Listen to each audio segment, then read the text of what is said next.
একপাশে স্বচ্ছ নীল পানি, আরেক পাশে গাছগাছালি, এমন নয়নাভিরাম সড়কে মন ভালো হয়ে যায় নিমিষেই। তবে চোখ জোড়ানো সিলেট সুনামগঞ্জ আঞ্চলিক মহাসড়ক হয়ে উঠেছে মৃত্যুফাঁদ। গত ৯ মাসে প্রাণ ঝরেছে অন্তত ৬২ জনের। বিশ্ববিদ্যালয়ে ভর্তি হয়ে বাড়ি ফেরা স্নেহা বা জন্মদিনের কেক কেটে ফেরা খুশি, সবারই প্রাণ গেছে এই সড়কে। স্বজনদের আহাজারি বলে দিচ্ছে কত বড় ক্ষতি হয়েছে পরিবারগুলোর। কিন্তু কেন হচ্ছে এমন? সংশ্লিষ্টরা বলছেন অদক্ষ চালক, ফিটনেসবিহীন গাড়ি, সিএনজি চালিত অটোরিকশার দৌরাত্ম্য আর সরু রাস্তার কারণেই গড়ে প্রতি মাসে এ সড়কে প্রাণ হারাচ্ছেন ৭ জন।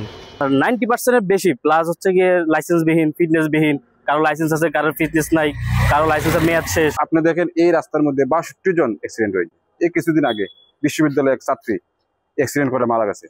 প্রতিনিয়তই অ্যাক্সিডেন্টে মারা যাচ্ছেই। অ্যাক্সিডেন্ট থেকে রক্ষা করতে হলে নিজে সচেতন, চালকদের প্রয়োজনীয় প্রশিক্ষণ এবং এই সড়কটি যত দ্রুত সম্ভব চালানো উন্নত করলে হয়তো আমরা কিছু প্রতিকার পাব। পরিবহন খাতের নেতাদের দাবি, মহাসড়কে ছোট যান আর সরু সড়কের কারণেই ঘটছে অধিকাংশ দুর্ঘটনা। কিছু যান্ত্রিক যানবাহন চলাচল করে যেগুলার পারমিশন নাই, অবৈধ, এই অবৈধ যানবাহনগুলারে যদি বন্ধ করা যায় তাহলে সড়ক দুর্ঘটনা অনেকাংশে রোধ করা সম্ভব। তবে বাস্তবে দায় আছে চালকদেরও। চালকদের প্রশিক্ষণের উদ্যোগ নিলেও তা বাস্তবায়ন না হওয়ার কথা জানালেন ট্রাফিক বিভাগের এই কর্মকর্তা। ওভার স্পিড এবং ওভারটেকিং এর জন্যই এই অ্যাক্সিডেন্টগুলো হচ্ছে এবং প্রাণহানিগুলো হচ্ছে, সেটা আমি মনে করি আর কি। আর ড্রাইভারদের অসচেতনতা, আমরা প্রায় তাদেরকে নিয়ে ট্রেনিং করি, যা ট্রেনিং করাই আর কি, কিন্তু বাস্তবে তারা ট্রেনিংয়ের যে নিয়ম কানুনগুলো তারা মানে না। আর বিআরটিএর এই কর্মকর্তা বলছেন অবৈধ গাড়ির চালকরা থাকেন ভয়ে, এর ফলে আতঙ্কে ঘটিয়ে ফেলেন দুর্ঘটনা।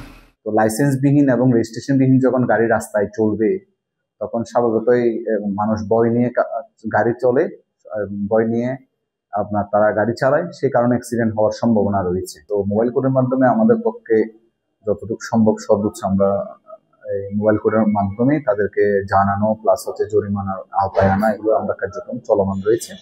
বিআরটিএ বলছে সুনামগঞ্জে রেজিস্ট্রেশন করা সিএনজি চালিত অটোরিকশার সংখ্যা ৪,৭২৩টি। তবে অবৈধ সিএনজি বা অন্য যানবাহনের সংখ্যা কত তা জানে না কেউ। Desk report, star news.